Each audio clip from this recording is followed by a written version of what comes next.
Why do I need to read in English? My students often ask me this. They think, I go to classes, I do my homework, I watch films in English. Why should I read books? Actually, reading is the best way to improve your English. I will tell you why. First, reading is very important.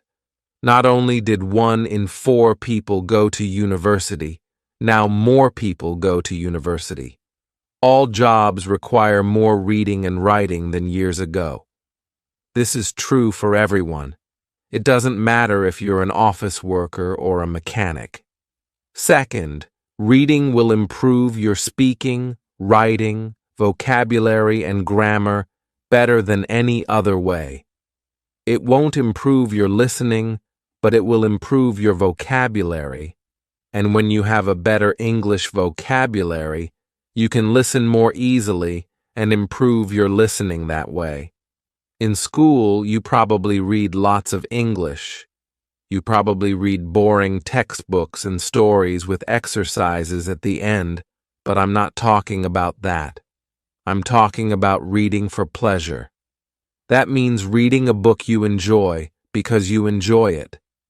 You are not reading because your teacher said, "Read this book." You are not reading because you think, "I should read this book." You are reading because you want to. In the experiment in schools in America, they gave some boys free books. They were fun books, like James Bond. They said, "You can do what you want. You don't have to read the books." But the boys did read the books. They read a lot of books. Some boys read a book every 2 days. After years, they gave the students a test. The students who got the books got better at reading and writing, and they liked school more.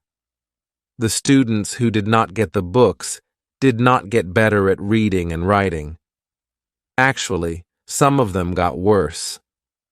This isn't just true for native speakers.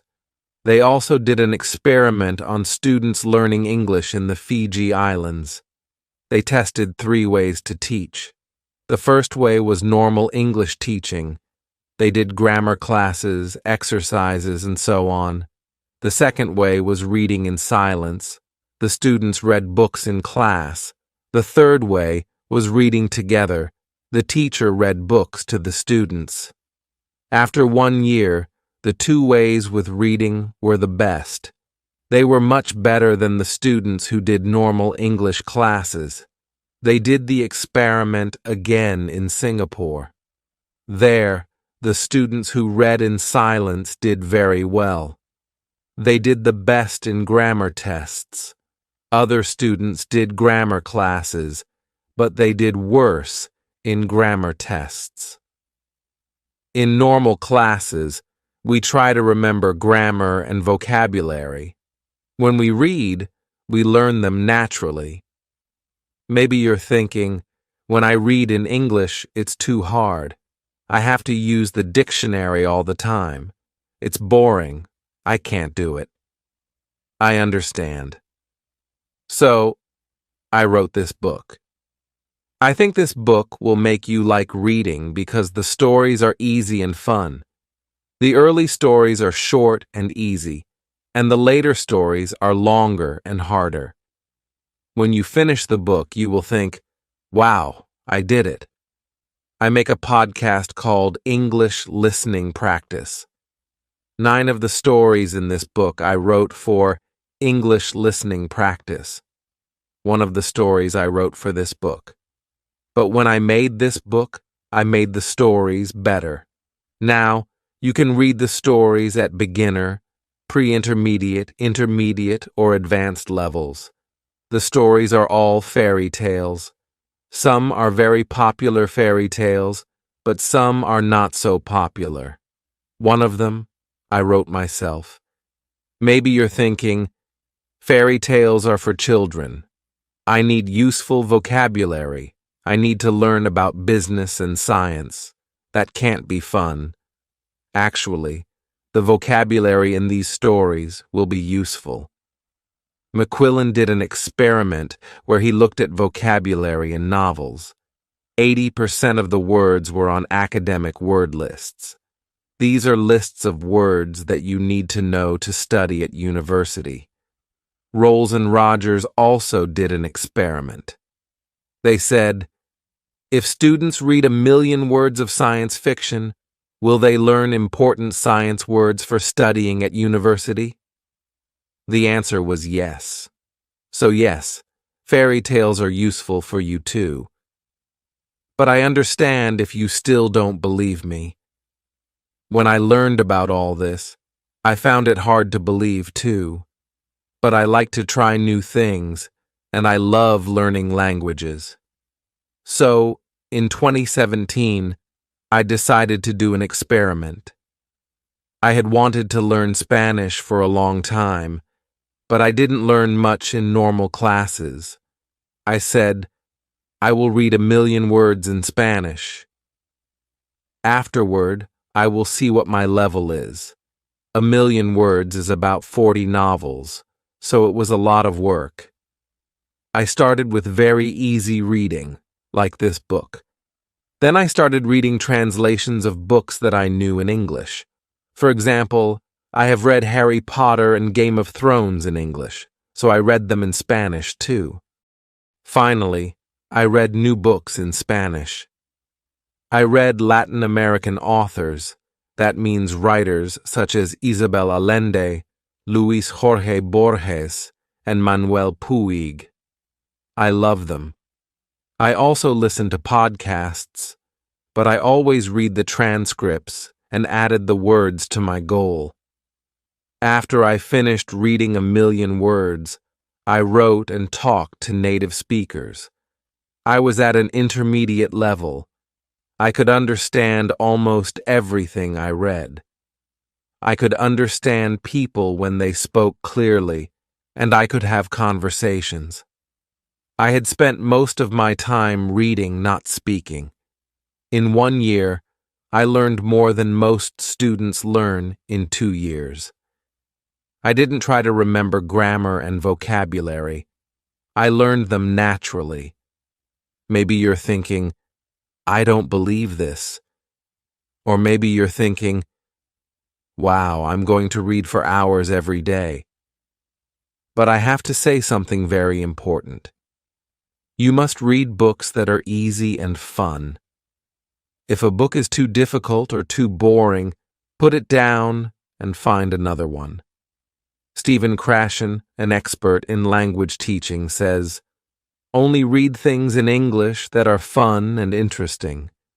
Read things that are really easy, that you wouldn't read in your native language because they are too easy. So, you can read comics, magazines, detective stories, romance stories, and so on. Don't feel bad about reading translations. If you read very easy books, when you see a word you don't know, you will understand the meaning easily. You won't have to use a dictionary. So, what is easy? Experiments show that you should understand at least 98% of the words in the text. 98%? That's so high, I know. But let me show you an example. Here's a text where 50% of the words are not real words, so you should understand 50% of the words. Jerry fleer-ed out of bed and opened the curtains. He bammed to himself as he made breakfast. He made coffee and put butter on his puffer. Someone called his phone and he picked it up. He was very surprised by who was tingling, so his inky fell on the floor. Is that easy to understand? Could you read a whole book of that? Here is the same text, but only 2% of the words are not real, so you should understand 98% of the words. Jerry jumped out of bed and opened the curtains. He sang to himself as he made breakfast. He made coffee and put butter on his toast. Someone called his phone and he picked it up. He was very surprised by who was calling, so his inky fell on the floor. How was that? You probably didn't understand everything, but it was more fun to read than the first text. That's why reading for pleasure is so great. Maybe you don't understand everything, but you understand enough to follow the story, and you don't have to pick up a dictionary. So, if you find that this book is too hard, read something easier. If you find it boring, read something more fun. I know that not everyone likes my writing, and that's okay. Find a book that is good for you. When we have fun, we learn much more. Because I want this book to be fun, it has no exercises in it. I thought about adding them after each story, but I don't think it's a good way to spend your time. Instead, you should read more, read for pleasure. If you finish this book, you can try the level above. Because you already read the stories, you will know them well, and it will be easier to understand. But maybe when you finish this book, you will love stories. I hope so. If you do want to read more, you can listen to my podcast, English Listening Practice. I write a new story every week with audio and text, and there are over 100 episodes for you to listen to. We can improve our English with such beautiful stories. Let's listen to this story. This will improve your English speaking skills unprecedentedly. Do you want to improve your English? Do you want to speak English more fluently? You see, the English language changed my life. I was born in Hong Kong, so English is not my first language. My first language is actually Cantonese. My second language is Mandarin, because my mother is from Taiwan, and my third language is English. So when I first immigrated to North America, I couldn't speak a word of English.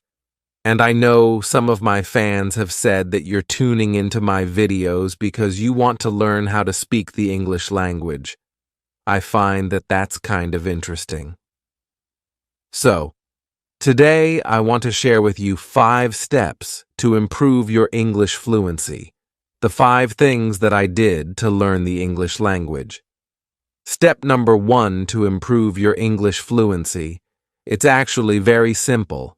And that is, don't give a damn. That's right, don't give a damn. Speak whenever, wherever, however. It doesn't matter if you speak with an accent. I still speak with an accent, and I talk to tens of millions of people every single month. It doesn't matter. Forget how people would judge. Forget how people would think of you. All this stuff. It doesn't matter. Just speak as much as you could. If they don't understand you, say it again. If they don't understand you, say it again. You just keep saying it. I remember because I spoke with such a thick accent, I spoke like it sounded like Jackie Chan. I can still speak with some Chinese accent like, hey, yeah, this, then that, like that kind of stuff. But you just speak. You just speak as much as you could because that's how you get comfortable. You would not guess if you're always thinking about, oh, to understand a culture, to understand philosophies, you need to understand the language. So, when I learn the English language, then I also learn about a lot of other things about the culture, about business. Of course, that's what I do. So, language is not just that you use to communicate. Language is also something that you could train your mind with. So understand that. Step 4. Immersion. You have to immerse yourself. So when I was learning the English language, what I did is I would listen to music every single day. I would listen to English music, English songs, and try to sing along and just to learn it, right? It was very, very difficult, and I was listening to rap music, which is way too difficult. I gave that up, but I was watching English movies without subtitles, and I would listen, and at first I wouldn't understand. I would understand maybe 5% of it, right? And then I would understand, I think, oh, that's what she means. And 10%, 20%. As my English improves, I noticed I would understand the movie more and more and more, right? So you have to immerse yourself. Talk in English, listen to English music, watch English movies. Do as much of that as you could. Naturally, you'll pick up the slang, you'll pick up certain stories or phrases, that kind of phrases. That's how you learn the English language. Then, you make it fun. So, it doesn't have to be you have to sit down and study, oh, I'm studying the language. No, make it fun. Talk to people who speak English, right? Like interact, connect, read, watch, listen. That's how you get good. That's how I got good. Step number 5, to improve your English fluency. And that is to hang out with people who speak English. Like, I know it sounds so obvious, but that's how you do it. I remember in college, you will see these groups of people, and I would see the Chinese students only hang out with Chinese students. I would see the Korean students hang out with Korean students, and Japanese students hang out with Japanese students, right? And I would do the opposite. I would go and hang out with people who speak English. I would hang out with Caucasians. I would hang out with people who grew up locally, who speak perfect English, and I would just talk and hang out. We go to the library, and I would try to talk as much as possible. Listen, ask questions, right? To get comfortable. And another thing that I did was I got a Korean girlfriend who speaks English, right? So that's another way to do it. So I'm not saying that's the only way to learn, but if you want to learn a new language, take who speaks the language. You'll be shocked how quickly you pick that up, right? How quickly you can pick up the language. Let me give you a bonus tip, a bonus step if you want it. Okay? Step number 6, and that is going into a state of overlearning. Let me explain. If you are thinking about, let's say, learning a language, let's say you're here and you want to get to this good, the fastest way to get to this good is you actually go into a state of overlearning. Let's take an exercise example, okay? If you want to have a stronger bicep, let's say you're only doing your curl. You can only hypothetically lift 20 la barre, right? That's much of strength you have. If you want to make that 20 lb, easy to better lift that up, guess what? Train with 25 lb, train with 30 lb. That's an over-preparation, over-learning, that's what I mean, right? You want to stay over-learning. So what I did, because I'm in business, right? Not only learning the English language, I was learning how to sell, how to close, how to do marketing. So not only just the English language day-to-day basis to communicate, but actually at a way higher level where there's something to lose, where it's not just learning the basic day-to-day communication, but also there's money involved, right? How I became a fluently English speaker alone. Now, I'm sure that you have had moments in your learning where you have felt like you progressed very quickly. It comes easily. You're motivated, it's fun, but at some point you hit a wall and you feel like you'll never speak fluently, confidently, and naturally. You are not alone. This feeling of being stuck is often called the intermediate plateau, and I've been there. It can be a comfortable place. You can speak and understand in many situations, but for most of us, it's not enough. We want to enjoy the language as freely as we do our mother tongue, as a native. I've never had the experience of learning English as a second language, So I want to bring you an expert who has successfully done it here at Real Life English. And if you listen to our podcast, chances are you have already heard me on there. But today, I'm here to tell a little bit of my story and how I went from speaking zero English to the level of English I have today. I'm just like you. I'm an English learner myself, and I had to learn English from scratch in my country, here in Brazil. I've never been abroad, so I'm going to tell you how I did it. And hopefully that's going to give you some ideas and inspiration for your English journey. But before we get started, make sure you hit that subscribe button and the bell down below, because every week we put out videos to help you speak English with confidence and naturally. So, now, let's get started. So, my story with English began when I was 15 years old, and as I told you, I come from Brazil, and at that time, I knew zero English. You know, I couldn't speak anything, I couldn't read, I couldn't write, but at 15, something magical kind of happened, because I started to have this desire to become bilingual. I don't know exactly why that was, but the idea of using two languages to communicate, to express myself, was very attractive to me. And I remember also that I looked around me, I saw my family, my friends, my social circle, and I realized that no one knew English.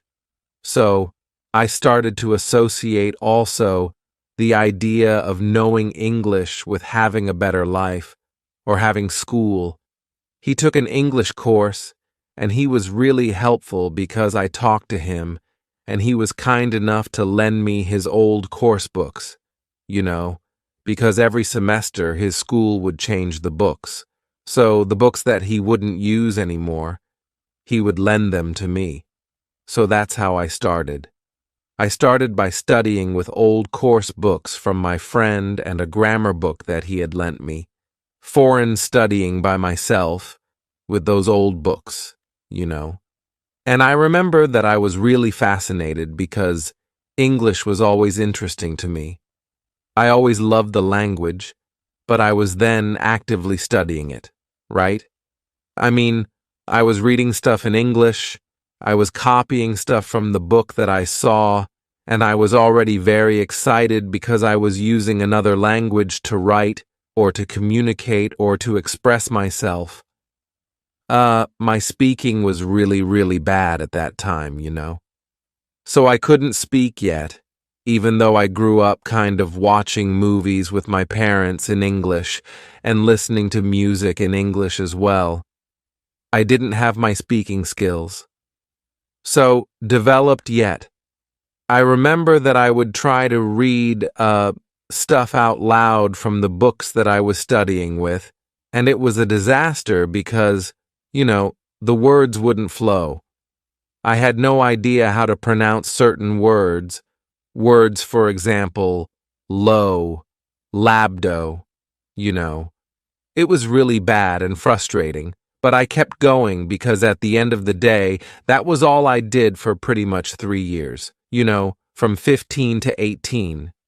Most of the time, I would study with books, and that was the first mistake I made, and I'm here to tell you this because I took way too much time, too long to start speaking.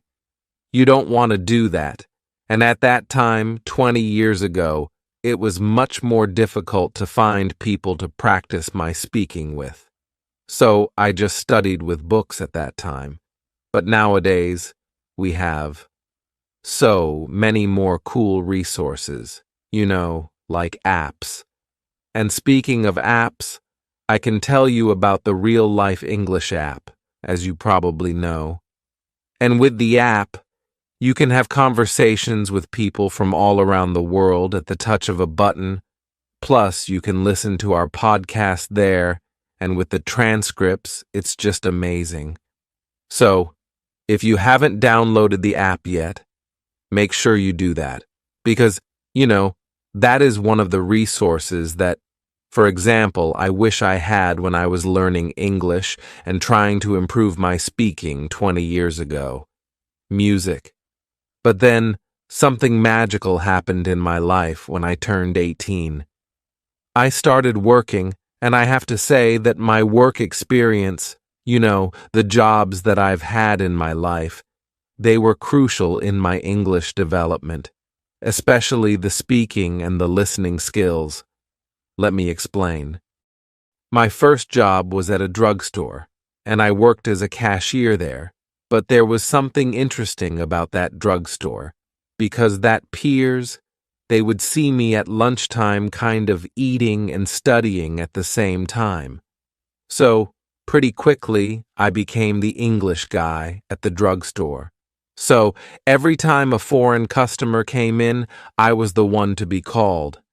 Hey, Chicago, there's a foreign person there, a foreign customer, go help that person. Then I would go there and then speak in English with those people and try to help them out, right? I remember one time, it was kind of funny, I was at the cash register and I was talking to this American customer.